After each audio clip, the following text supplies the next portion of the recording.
on, guys. Y'all hear that? What is it good for? Absolutely nothing. Sing it again. Rise and grind, folks. Guys, I'm on the way to a no AC call. I don't have no information to go off of. This is a brand new customer. They just called yesterday and said that the AC stopped working.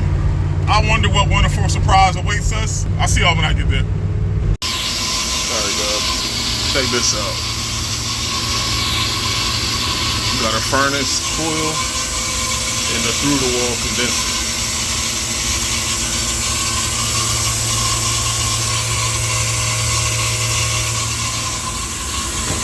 Let me turn this off.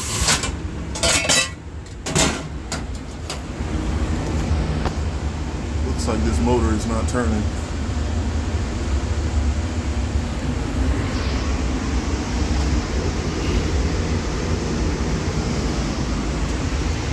Alright guys, let me check this out, I'll be back. Alright guys. Everything looks good, no burnt wires. My motor is burning hot. As you see, this is just a straight AC through the wall condenser, 2.5 ton. Let me take this cap out. I'm gonna try popping in a new cap and see if this works. Worst case, if a new cap doesn't work, we gotta definitely find a new motor. But alright guys, let me take this cap out. I'll be back. Guys, we got our new cap in. And this definitely looks like the OEM. But just as a helpful hint, we carry 5/16 small 1/4 inch and also long 1/4 inch screws. Reason we carry long 1/4 inch screws, if you're putting in a slightly bigger cap, physical wise, than what you're taking out, the strap may be too small, but the long 1/4 inch screw allows you to still use the old strap to fasten it. But most importantly, make sure I know there's nothing on the other side here, but make sure if you're using long screws, you don't accidentally puncture the coil. So, and you can always use a bigger strap, but this is just a quick accessory here to utilize the old strap. So, to each his own. But guys, what I'm gonna do is move some stuff out the way, and we're gonna see if we can get this condenser fan motor started. I'll be back. And bingo.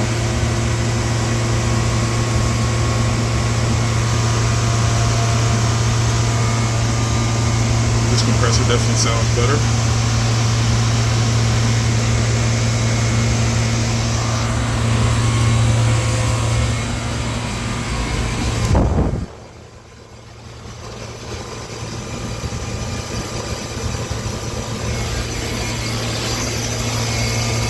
Actually, I take that back. This compressor still sounds like it got rocks in it.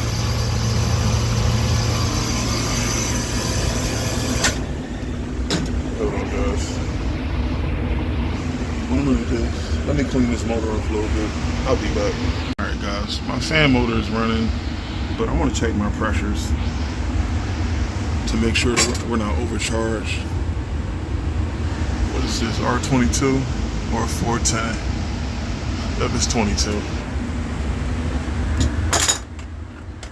Alright guys, hold on.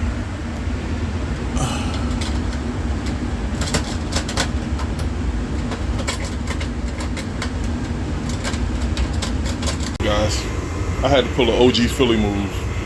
When I hook my gauges up, and once again, this is R22. This thing shot to like 550 and 80. And guys, this is our first time here. I don't know if a retrofit got added, maybe. It says R22, but guys, who knows? If they didn't write it on the door, or if the customer doesn't have paperwork or what they got added, this could be 407C, this could be newbie, this could be MO99, who knows guys. But that's the only downside of retrofits, which has nothing to do with the refrigerant. But the only downside is if someone added a R22 alternative and don't write the name, the type of the refrigerant that they use, last thing you want to do is add something different. And now guys, if they added MO99, now you have MO99 and R22, and now if you add new 22, guys, you don't know what type of refrigerant you're going to create, and the pressures and the number, everything is going to be way off. So what I had to do, I basically evacuated all the charge, and I got it down to like probably 5 psi. I didn't bring it down to 0 because I don't have my vacuum pump, but I just did an OG move here. I just brought it down to 5 psi and I filled it up with new 22. And right now I'm getting closer to that 20-degree split. Right now I'm at like a 16, and my head pressure, most importantly, is going down. But yeah, guys, where this was before, there's no way I could allow this unit to stay running, or there's no way I could allow this compressor to stay on at 550 psi. I would have definitely turned off on internal overload, and now this definitely would have resulted in a recall. But guys, I got the sound to go away on that compressor, but at this point, the customer's best bet is to get maintenance done. We'll sign this customer up for heat and AC maintenance. We'll come back out here in the fall to check the furnace, make sure that's okay, and then fingers crossed that we can keep this compressor by. I mean, that's the game plan. Otherwise, there's really nothing else you can do with that sound. But most importantly, my amps on the compressor is normal, and my head pressure is down below under 400, which is great. Now this unit has been down for a while. I thought the customer said this unit stopped working yesterday, but he said that he just came back from vacation, and I think he had a house sitter stop by maybe 4 or 5 days ago, I think last week actually, and they said that warm air was blowing out the vent. So the guys inside is probably like 85 degrees, and we just turned this unit on. So I'm gonna let this AC unit do its thing, and there you have it, guys. Found the fan motor not running, replaced the cap, got the fan motor started. As soon as he got the fan motor started, and as soon as this compressor started, it sounded like sneakers in a dryer machine, guys. It definitely sounded rough. There's no way I could allow this unit to stay running like that. So what I did was I evacuated all the charge and filled it up with new 22. And our supply is definitely dropping down, which is good. Alright guys, what I'm going to do is I'm going to take a look at that filter inside. I'm pretty sure he said he takes care of the filter, but I'm going to take a look at the filter, and I think my temperature probe is acting up here. Look at this, guys. If you wiggle it, it changes like 20 degrees. Look at this. That's not good.